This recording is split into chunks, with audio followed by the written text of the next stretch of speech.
So hello friends, आप लोग को फ्री स्टडी चैनल में स्वागत है। तो गाइज, आज हम पढ़ाएंगे क्लास 10th का साइंस का बहुत निचोड़ क्वेश्चन, जो कि हम क्वेश्चन बैंक से छाट छाट कर निकाले हैं। ठीक है, चलिए आज का सेशन स्टार्ट करते हैं। तो गाइज, निम्नलिखित में से कौन लेंस का आवर्धन सूत्र बताता है? यू बाई भी आप लोग को पता है कि नहीं होता है, बी बी यू भी नहीं होता है, यू प्लस भी नहीं होता है। तो हमारा आंसर क्या होगा? यू बाई भी, एम बराबर यू बाई भी होता है, आप लोग को पता है। ठीक है, निम्नलिखित में से कौन नेत्र का रंगीन भाग है? आप लोग को पता है नेत्र का रंगीन भाग हमारा रेटिना होता है। ठीक है, कॉर्निया तो होगा नहीं, मतलब परितारिका नहीं होगा, पुतली नहीं होगा, तो हमारा क्या होगा? रेटिना। रेटिना हमारा करेक्ट आंसर है। ठीक है, तो वायुमंडल में प्रकाश के किस वर्ण का प्रकीर्णन सबसे ज्यादा होता है, सबसे अधिक होता है? देखिए यहाँ देखिए, वायुमंडल में प्रकाश का किस वर्ण का प्रकीर्णन सबसे अधिक होता है? तो लाल का तरंग दैर्घ्य अधिक होता है। ठीक है, लाल का तरंग दैर्घ्य अधिक होता है, लेकिन प्रकीर्णन कम होता है। प्रकीर्णन मतलब क्या होता है कि वायुमंडल में सबसे ज्यादा फैलाव किस रंग का होता है? तो सबसे ज्यादा फैलाव नीले रंग का होता है। नीला या बैंगनी भी आ जाए तो बैंगनी भी सही मारिए। ठीक है, और सबसे ज्यादा प्रकीर्णन नीले रंग का होता है, तो हमारा करेक्ट आंसर क्या होगा? नीला। और पीला तो होगा नहीं, नारंगी होगा नहीं। आप लोग को ये पता है कि बैजानी हपी नाला, बैजानी हपी नाला मतलब बैगनी, जामुनी, नीला, हरा, पीला, नारंगी, लाल। ठीक है, तो सबसे ज्यादा हमारा तरंग दैर्घ्य बोलेगा कि सबसे ज्यादा तरंग दैर्घ्य किसका होता है? तो लाल रंग का होता है। और सबसे ज्यादा प्रकीर्णन किसका होता है? तो नीला का होता है। निम्नलिखित में से कौन हेडिंग है? तो देखिए, केचुआ, मेढक, मछली, कछुआ। केचुआ, मेढक, मछली, कछुआ। देखिए, जो तीनों में से अलग हो उसको छाट कर लिख दीजिए। देखिए, केचुआ, कछुआ मछली में पानी में रहता है, ये भी तैरता है। मछली पानी में रहती है, ये भी तैरती है। मेढक पानी में रहता है, ये भी तैरता है। लेकिन केचुआ मिट्टी में रहता है और ये तैरता नहीं है, तो ये क्या होगा? हमारा कछुआ होगा।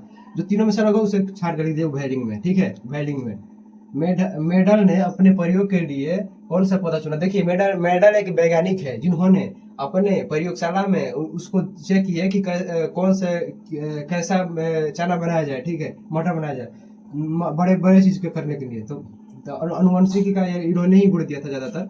तो मेडल ने अपने प्रयोग के लिए कौन से पौधे चुने? तो मटर होगा आंसर, हमारा मटर होगा। आम, गुलाब, गेहूं नहीं होगा। ठीक है, तो निम्नलिखित में से कौन अवशेषी अंग है? मतलब निम्नलिखित से कौन अवशेषी अंग है? तो रीढ़ का हड्डी, जो कि नहीं होगा। अंगूठा नहीं होगा। कान नहीं होगा। क्या होगा? अपेंडिक्स। क्या होगा? अपेंडिक्स। और चिपको आंदोलन किससे संबंधित है? तो देखिए, चिपको आंदोलन आप लोग पढ़े होंगे, सोशल साइंस में है, जो कि सुंदरलाल बहुगुणा थे, जिन्होंने पेड़ को संरक्षित करने के लिए महिलाओं ने पेड़ से चिपक गई थी और पेड़ को काटने की वजह और आदमियों को वहां पर कत्ल कर दिया गया था। इन्होंने आंदोलन चलाया। और किस लिए? तो वन संरक्षण के लिए। वन संरक्षण के लिए आंसर हमारा वन संरक्षण के लिए। ये और मृदा संरक्षण के लिए नहीं, जल संरक्षण के लिए नहीं, वृक्ष रोपण के लिए भी नहीं। क्या? तो वन संरक्षण के लिए। तो आयोडीन की कमी से कौन सा रोग होता है? नमक की कमी से, मतलब नमक में आयोडीन की मात्रा पाई जाती है। और आयोडीन का सूत्र क्या होता है? आयोडीन क्या होता है? देखिए, आयोडीन की कमी से होने वाला रोग है घेघा। ठीक है, आयोडीन का सूत्र क्या होता है? आप लोग बताएंगे। ठीक है, कमेंट में बताइए। और मछली क्या होता है? मछली नहीं होगी, अरे मधुमेह नहीं होगा, स्कर्विक नहीं होगा, एड्स नहीं होगा। एड्स आप लोग पता है कि HIV से होने वाला रोग है। और ये आयोडीन कमी से होने वाला देथा रोग है। ये अमीबा में अलैंगिक जनन किस विधि के द्वारा? देखिए, इसमें दो क्वेश्चन है। मतलब अमीबा में अगर पूछेगा कि अमीबा में किस विधि द्वारा जन्म होता है, तो अलैंगिक जनन द्वारा। अलैंगिक जनन द्वारा, जो कि यहाँ पर है, लिखा गया है कि अमीबा में अलैंगिक जनन द्वारा किस विधि, कौन सा विधि होता है? तो पहले इसमें होता है विखंडन विधि। ठीक है, विखंडन विधि द्वारा होता है। फूल का कौन सा भाग फल में बदलता है? तो आप लोग को पता रहेगा। देखिए, ये क्वेश्चन बैंक से बहुत इंपॉर्टेंट क्वेश्चन है, सारे क्वेश्चन रहेंगे। फूल में पुंकेसर जो भाग है, जो कि हमारा फल में बदलता है। स्त्री केसर नहीं होता है, अंडाशय भी नहीं होता है, बीजाणु भी नहीं होता है। ठीक है, और ये सब नहीं होते हैं, और ये होता है। तो हमारा इसमें विखंडन द्वारा होता है, इसमें नहीं होता है, ये नहीं होता है, नहीं होता है। ठीक है, हमारे घरों में जो विद्युत आपूर्ति की जाती है वह कौन सा धारा होता है? देखिए, 220 वोल्ट DC, मतलब डायरेक्ट धारा, जो बैटरी से धारा निकलता है। क्या आपको घर में बैटरी से धारा प्रयुक्त नहीं किया जाता है, जो कि हमेशा काम किया जाता है? नहीं आता है। और डायरेक्ट करंट, जिसको हम इंग्लिश में बोलते हैं डायरेक्ट करंट। और 220 वोल्ट प्रवर्ती धारा, जो कि हमारा आंसर होगा। आपके घर में जो विद्युत धारा प्रयोग किया जाता है वो 220 वोल्ट प्रवर्ती धारा होता है, और ये 12 वोल्ट प्रवर्ती धारा नहीं होती है। ठीक है, निम्नलिखित में से कौन से लेंस अभिसारी लेंस है? ठीक है, निम्नलिखित में से कौन से लेंस अभिसारी लेंस है? तो अभिसारी लेंस उत्तल लेंस होगा, और अपसारी लेंस, अपसारी लेंस पूछे तो अवतल लेंस, अवतल लेंस क्या बोलते हैं? तो अपसारी लेंस, अपसारी लेंस उत्तल लेंस को बोलते हैं। ठीक है, और निम्नलिखित में से कौन चूने के पानी को दूधिया बनाता है? तो चूने के पानी को कार्बन डाइऑक्साइड मतलब CO2 जो कि चूने के पानी को दूधिया बनाता है, और ऑक्सीजन तो नहीं होगा, क्योंकि ऑक्सीजन हम लोग लेते हैं और ऑक्सीजन में खुद रहता है। आप लोग चूने के पत्थर देखे होंगे, बड़े बड़े पत्थर होते हैं जिसको हम पानी में डालते हैं, और पानी में ऑक्सीजन पाकर और कार्बन डाइऑक्साइड लेकर जो कि खोलने लगता है, जो कि हम लोग उसको बहुत अच्छा से देखने लगते हैं बैठ करके, ये क्या हो रहा है प्राकृतिक रूप से। ठीक है, और नाइट्रोजन गैस भी नहीं होगा। आप लोग अगर पूछे कि वायुमंडल में सबसे ज्यादा, पूछेगा कि हमारे पूरे वायुमंडल में सबसे ज्यादा कौन सा गैस होता है? तो नाइट्रोजन गैस, नाइट्रोजन गैस हमारे पूरे वायुमंडल में सबसे ज्यादा है, हाइड्रोजन गैस तो नहीं ही होता है।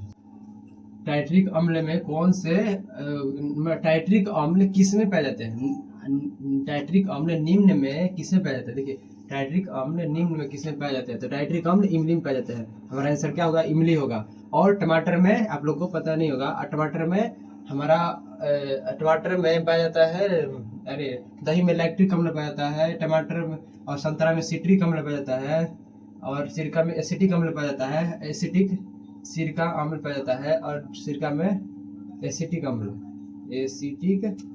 अम्ल पाया जाता है, और टमाटर में ऑक्जेलिक अम्ल पाया जाता है। ठीक है, अमीबा अपना भोजन कैसे पकड़ता है? तो अमीबा अपना भोजन कुटपाथ द्वारा पकड़ता है, संपर्क द्वारा नहीं पकड़ता है, और ये जीभ द्वारा नहीं पकड़ता है। ठीक है, कौन सा एंजाइम वसा पर क्रिया करता है? तो कौन सा एंजाइम वसा पर क्रिया करता है? तो लाइपेज करता है, पेप्सिन नहीं करता है, टेप्सिन नहीं करता है, इमाइलेज नहीं करता है। निम्नलिखित में किस प्रकार के श्वसन से अधिक ऊर्जा मुक्त होती है? तो वायवीय से सबसे ज्यादा ऊर्जा मुक्त होती है, अवायवीय से ज्यादा ऊर्जा नहीं मुक्त होती है। कोई नहीं इनमें से, ये सब गलती है। हमारे आंसर क्या होगा? वायवीय आंसर होगा। किस में से सबसे ज्यादा ऊर्जा? क्योंकि वायवीय से उत्पन्न होता है। ठीक है, स्टोमाटा के खुलने और बंद की क्रिया कौन नियंत्रण करता है? तो स्टोमाटा को खुलने और बंद होने की क्रिया कौन नियंत्रण करता है? तो द्वार कोशिका, ये नहीं होगा। संचार कोशिका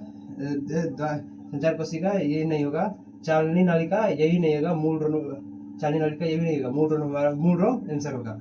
ठीक है, निम्न में से कौन वृक्क के रचनात्मक एवं क्रियात्मक इकाई है? तो वृक्क का रचनात्मक एवं क्रियात्मक इकाई हमारा नेफ्रॉन है, ना न्यूरॉन है, ना ग्लोमेरुलस है, ना नीला है। हमारा आंसर क्या है? तो नेफ्रॉन है।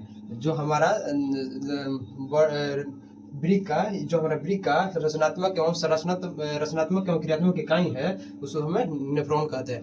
तो आप लोग को वीडियो अच्छा लगे तो चैनल को सब्सक्राइब जरूर करें, और बेल आइकन को दबाना ना भूलें। लाइक, सब्सक्राइब, शेयर और जरूर करें।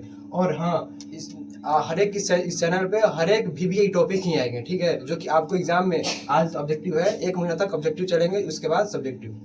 थैंक